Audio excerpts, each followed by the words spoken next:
آج مجھے یہاں سے روانہ ہونا تھا اور کاشف ابھی تک میرے پاس نہیں آیا تھا۔ شاید کوئی اور موقع ہوتا تو میں کسی دوسرے کا انتظار نہ کرتا۔ کاشف نے 2 ماہ تک جتنا میرا خیال رکھا، اس کا تقاضا یہی تھا کہ میں اس سے جاتے ہوئے مل کر ضرور جاؤں گا، ورنہ وہ میرے بارے میں کیا سوچے گا کہ کیسا بے مروت شخص تھا، جاتے ہوئے مل کر بھی نہیں گیا۔ وقت تیزی سے بیت رہا تھا اور کاشف کا پتہ نہیں تھا۔ مجھے راولپنڈی پہنچ کر ٹرین پکڑنا تھی۔ اگر میں ذرا بھی تاخیر کرتا تو ٹرین نکل جاتی اور مجبوراً مجھے کسی کوچ میں سفر کرنا پڑتا۔ کوچ کے سفر کے مقابلے میں مجھے ٹرین کا سفر اچھا لگتا ہے، کیونکہ ٹرین میں آدمی سکون سے بیٹھ جاتا ہے، چل پھر لیتا ہے، ایک طرح سے ٹرین کا ڈبہ کمرے کی مانند محسوس ہوتا ہے۔ اس کے مقابلے میں کوچ میں آدمی انکمفرٹیبل محسوس کرتا ہے، اپنی مرضی سے ہل جل چل پھر نہیں سکتا۔ میں بنیادی طور پر ایک بزنس مین ہوں۔ میرا ذہن ہر وقت کاروبار سے متعلق سوچتا رہتا ہے۔ اسی بنا پر میں اپنے کاروباری ساتھیوں کے مقابلے میں بہت آگے ہوں۔ میرا کاروبار بہت پھیلا ہوا ہے۔ ہر وقت کاروبار کے متعلق سوچتے رہنے سے میں بیمار رہنے لگا ہوں۔ ڈاکٹرز نے میری بیماری کو دیکھتے ہوئے مشورہ دیا تھا کہ میں 2 ماہ کے لیے کاروبار سے دور ہو کر کسی پرفضا مقام پر جا کر رہوں۔ میری سمجھ میں یہی آیا کہ بجائے میں آؤٹ آف کنٹری جاؤں، اپنے ملک کے پرفضا مقام مری میں جا کر رہوں۔ میں ہوٹل کے بجائے کسی گھر میں رہنا زیادہ پسند کرتا ہوں۔ اتفاق سے ایک چھوٹا سا بنگلہ نما گھر مجھے مل گیا۔ میں بہت خوش تھا کہ اس بہانے مجھے گھر سا ماحول ملے گا، کوئی ڈسٹرب بھی نہیں کرے گا، اپنی مرضی سے سونا اور اٹھنا۔ پڑھنے کو میں ڈھیر ساری کتابیں لے آیا تھا جو مجھے تنہائی کا احساس نہیں ہونے دیں گی اور میرا ساتھی بن کر ساتھ دیں گی۔ میرا ارادہ تھا کہ میں 1 ماہ یہاں قیام کروں گا، لیکن 2 ماہ گزر گئے اور وقت کا احساس ہی نہیں ہوا۔ سچ پوچھو تو میرا یہاں اچھا وقت گزرنے میں کچھ ہاتھ کاشف کا بھی تھا۔ وہ اگر یہاں نہ ہوتا تو میرے لیے 1 ماہ گزارنا بہت مشکل ہوتا۔ کاشف کی معصوم حرکتیں اور بھولے پن کی باتوں سے میرا دل بہل جاتا تھا۔ کچھ وقت کو میں بھی خود کو بچہ تصور کرنے لگتا تھا اور کاشف سے ایسی باتیں کرنے لگتا تھا کہ وہ بھی میری باتوں کو سن کر زوردار کہکا لگانے پر مجبور ہو جاتا تھا۔ وہ میرا خیال اس طرح رکھتا تھا کہ جیسے وہ وقتی معنوں میں میرا بیٹا ہو۔ مجھے بھی اس سے اتنی ہی محبت ہو گئی تھی کہ جیسے اپنے بیٹے سے ہو گئی ہو۔ ان 2 ماہ میں میری بیماری اس طرح سے غائب ہو گئی تھی کہ جیسے کبھی بیمار ہی نہیں ہوا تھا۔ مجھے اچھی طرح سے یاد ہے، اس بنگلہ نما گھر میں آئے ہوئے دوسرا دن تھا۔ سخت سردی تھی، کمرے کو گرم رکھنے کے لیے آتش دان کوئلے ختم ہو گئے تھے اور میری اتنی ہمت نہیں ہو رہی تھی کہ باہر جا کر کوئلے لاؤں۔ ایسے میں سوچ کر گھر سے باہر نکل آیا، شاید باہر سے سوکھی لکڑی کی ٹہنیاں مل جائیں تاکہ کچھ وقت گزر جائے اور سردی کی شدت کم ہو جانے پر میں پھر کوئلے لے آؤں گا۔ کوئلے کی دکان یہاں سے بہت دور تھی۔ میں عمر کے اس حصے میں تھا جب کم سردی کا بھی احساس ہوتا تھا۔ میں بھی ادھر ادھر نظریں دوڑا رہا تھا کہ ایک 10 سالہ لڑکے پر نظر پڑی۔ وہ بھی میری طرف ہی دیکھ رہا تھا۔ اپنی طرف متوجہ پا کر میرے پاس آیا۔ کیا بات ہے، آپ مجھے کچھ پریشان دکھائی دے رہے ہیں؟ وہ بولا۔ ہاں بیٹا، میرے آتش دان کے کوئلے ختم ہو گئے ہیں اور مجھے سردی برداشت نہیں ہو رہی۔ میں نے کہا، بس اتنی سی بات ہے، میں ابھی کوئلے لا کر دیتا ہوں۔ اس نے کہا، یہ لو پیسے، ذرا جلدی سے کوئلے لے آؤ۔ میں نے کچھ رقم اس کی طرف بڑھائی۔ اگر کوئی اور موقع ہوتا تو میں کبھی اس طرح کسی اجنبی لڑکے کو رقم نہ دیتا۔ کسی اجنبی لڑکے کا کیا پتہ کہ وہ پیسے لے کر رفو چکر ہو جائے۔ سخت سردی کی بنا پر میں اس پر اعتماد کرنے پر مجبور ہو گیا تھا۔ اس نے میری طرف مسکراتے ہوئے دیکھا۔ پیسے دینے کی ضرورت نہیں ہے، میں بھی اپنے چچا کے گھر سے کوئلے لے آتا ہوں۔ جب آپ دکان سے کوئلے لے آئیں تو پھر مجھے ان کوئلوں کے بدلے کوئلے دے دینا۔ اس نے کہا، ٹھیک ہے، جیسے تمہاری مرضی۔ میں یہ کہتے ہوئے کمرے میں آ گیا۔ ابھی مجھے چند منٹ ہی ہوئے تھے کہ وہ کوئلے لے آیا اور خود ہی ان کوئلوں کو آتش دان میں ڈال کر آگ روشن کر دی۔ لگتا ہے تمہارا گھر نزدیک ہے، جبھی تم کوئلے اتنی جلدی لے آئے ہو۔ میں نے مسکراتے ہوئے اس کی طرف دیکھا۔ ہاں، میں یہاں نزدیک ہی اپنے چچا فخر الدین کے پاس رہتا ہوں، اس نے بتایا۔ ارے ہاں، میں نے تمہارے چچا کا گھر یہاں آتے ہوئے دیکھا تھا۔ گھر کے باہر فخر الدین نام کی تختی بھی لگی ہوئی تھی۔ لیکن تم اپنے چچا کے پاس کیوں رہتے ہو؟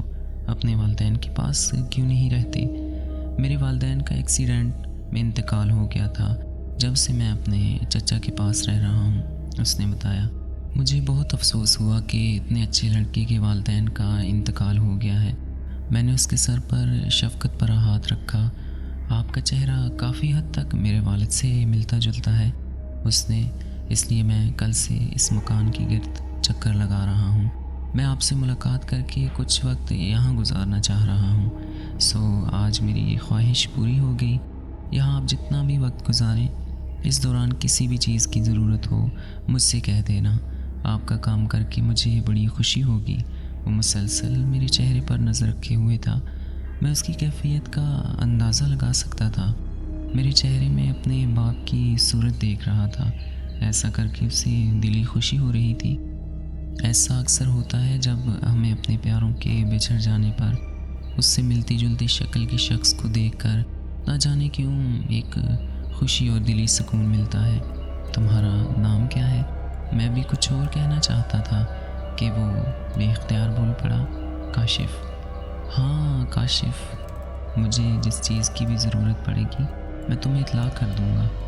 میں نے کہا۔ میری بات پر وہ بہت خوش ہو گیا تھا۔ 2 ماہ کے دوران کاشف نے میرا اس طرح خیال رکھا جیسے کوئی بچہ اپنے باپ کا خیال رکھتا ہو۔ میرے منہ سے کوئی فرمائش نکلتی اور وہ سردی کی پرواہ کیے بغیر دوڑ پڑتا۔ میں اسے آواز دیتا رہ جاتا کہ آج سردی بہت ہے، کل لے آنا۔ وہ میرا جملہ سنی انسنی کرتا ہوا چلا جاتا اور مطلوبہ چیز لے کر گھر میں داخل ہوتا۔ ایک دن پھل کاٹتے ہوئے میری انگلی زخمی ہو گئی اور اس سے خون بہنے لگا۔ یہ دیکھ کر کاشف سخت بے چین ہو گیا۔ وہ میری انگلی کو پکڑ کر کھڑا ہو گیا۔ جب تک خون بہنا بند نہ ہوا اس نے انگلی کو مضبوطی سے دبائے رکھا۔ خون بند ہو جانے پر اس نے میری انگلی پر دوائی لگا کر پٹی کر دی۔ میں حیرت سے اسے دیکھتا رہ گیا تھا۔ میں نے کئی بار اسے کچھ رقم دینا چاہی، لیکن اس نے رقم لینے سے انکار کر دیا، بقول اس کے کہ وہ میری خدمت پیسوں کے لالچ میں نہیں بلکہ اپنا باپ سمجھ کر کرتا ہے۔ میں نے کل اسے سختی سے تاکید کی تھی کہ وہ صبح جلدی آ جائے، کیونکہ وہ اگر دیر سے آیا تو پھر ہماری ملاقات نہ ہو سکے گی۔ اس کے چہرے سے لگ رہا تھا کہ وہ آتے ہوئے ہچکچا رہا ہے۔ اس کی سمجھ میں نہیں آ رہا تھا وہ مجھے انکار کیسے کرے۔ میں اس کی تکلیف کے احساس کو سمجھ رہا تھا۔ وہ چھوٹا بچہ ہی تھا، وہ کسی طرح یہ جدائی برداشت کر سکتا تھا کہ جسے وہ اپنا باپ تصور کر رہا ہے وہ اس سے مل کر پھر جدا ہو جائے گا۔ اس کا اصرار تھا کہ میں کچھ عرصہ اور یہاں ٹھہر جاؤں، کہ کاروباری مجبوری ایسی تھی کہ میرا کراچی پہنچنا بہت ضروری ہو گیا تھا۔ یہاں سے جاتے ہوئے میں سوچ رہا تھا کہ اس کی خدمات کے صلے میں کچھ رقم زبردستی اس کی جیب میں ٹھوس دوں گا۔ اس کے انکار پر میں کہوں گا کہ اگر تمہارا باپ تمہیں خرچے کو کچھ رقم دیتا تو کیا انکار کرتے؟ میری اس بات پر ضرور خاموشی سے رقم اپنی جیب میں رکھ لے گا۔ خاصی دیر گزرنے پر بھی کاشف نہیں آیا تھا اور میں ہر گزرتے لمحے کو محسوس کر رہا تھا۔ وہ ابھی تک نہیں آیا تھا، نہ جانے اسے آنے میں کتنی دیر لگ جائے۔ مجھے خود ہی اس کے چچا کے گھر جا کر کاشف سے مل لینا چاہیے۔ میں نے خود کلامی کی۔ میں بے اختیار کرسی سے اٹھا اور کاشف کے چچا فخر الدین کے گھر کی طرف چل دیا۔ میں ابھی فخر الدین کے گھر پہنچا ہی تھا کہ ایک درخت کے پاس مجھے کاشف کھڑا نظر آیا۔ مجھے بڑی حیرت ہوئی کہ کتنی بے فکری سے وہ اس جگہ کھڑا ہے، جبکہ اسے میرے پاس آنے کی بالکل بھی فکر نہیں ہے۔ کاشف، میں نے اس کو آواز دی۔ میری آواز پر وہ چونکا اور میری طرف بے بسی سے دیکھنے لگا۔ اس کی آنکھوں میں حسرت تھی۔ اس کے چہرے پر چھائی اداسی دیکھ کر میرا دل بھی کٹ کر رہ گیا تھا۔ میں تیزی سے اس کی طرف بڑھا، میں اسے سینے سے لگا کر اس کا غم دور کرنا چاہتا تھا۔ میں جب درخت کے پاس گیا، وہاں کاشف کا نام و نشان نہ تھا۔ میں اس کی محبت میں اس قدر پاگل ہو گیا تھا، وہ وہاں موجود نہ تھا اور میں تصور میں اسے وہاں دیکھ کر لپک کر درخت کے پاس پہنچا تھا۔ میں اپنے سر کو جھکا کر آگے بڑھ گیا۔ فخر الدین کے گھر کا دروازہ اندر سے بند تھا۔ میرے دستک دینے پر میری ہی عمر کا ایک شخص باہر آیا۔ جی فرمائیے، اس نے مجھے حیرت سے دیکھا۔ میں کاشف سے ملنا چاہتا ہوں، میں نے کہا۔ وہ حیرت سے مجھے دیکھتے ہوئے بولا، آپ حیران نہ ہوں، میں 2 ماہ سے ادھر ایک گھر میں کرائے پر رہ رہا تھا، میں آج واپس کراچی جا رہا ہوں۔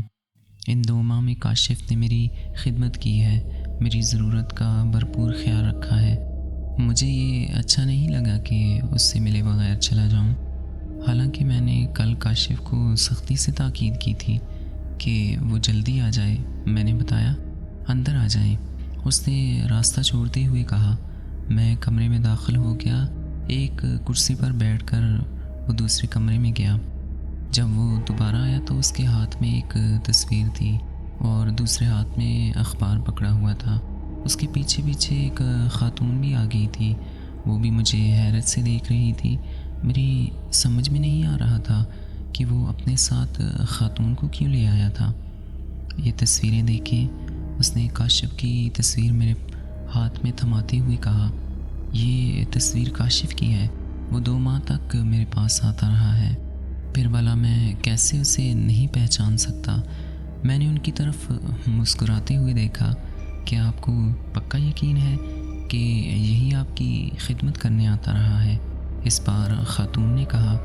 ہاں بھائی، یہی آتا رہا ہے، مجھے تم سے جھوٹ بول کر کیا ملے گا؟ میں نے کہا، ہم آپ کو جھوٹا نہیں کہہ رہے، بلکہ اپنا شک دور کرنا چاہ رہے ہیں۔ فخر الدین نے کہا، کیا شک؟ میں نے حیرانگی سے ان دونوں کو دیکھا۔ کاشف کو اپنے ابو انعام الہی سے بہت دلی لگاؤ تھا۔ جب انعام اور ان کی بیوی زینب کا ایکسیڈنٹ میں انتقال ہوا تھا تو کئی دن تک کاشف کو اپنا ہوش نہیں رہا۔ وہ سوتے جاگتے اپنے ابو کو پکارتا رہا تھا۔ جب اس کے حواس درست ہوئے، ہم نے اسے سمجھایا کہ اس کے والد کا انتقال ہو چکا ہے، وہ اب کبھی لوٹ کر نہیں آئیں گے۔ ہمارے سمجھانے پر وہ سمجھ گیا تھا، لیکن پھر بھی کبھی کبھار اس کو یہ دورہ پڑتا کہ اس کے ابو زندہ ہیں اور کسی پہاڑ پر اس کا انتظار کر رہے ہیں۔ یہ کہتے ہوئے وہ پہاڑ پر چڑھتا جاتا اور پھر اس کے ابو نہ ملتے تو واپس لوٹ کر آتا۔ 2 سال قبل بھی اس پر ایسا ہی دورہ پڑا اور وہ ایک پہاڑ پر چڑھتا چلا گیا۔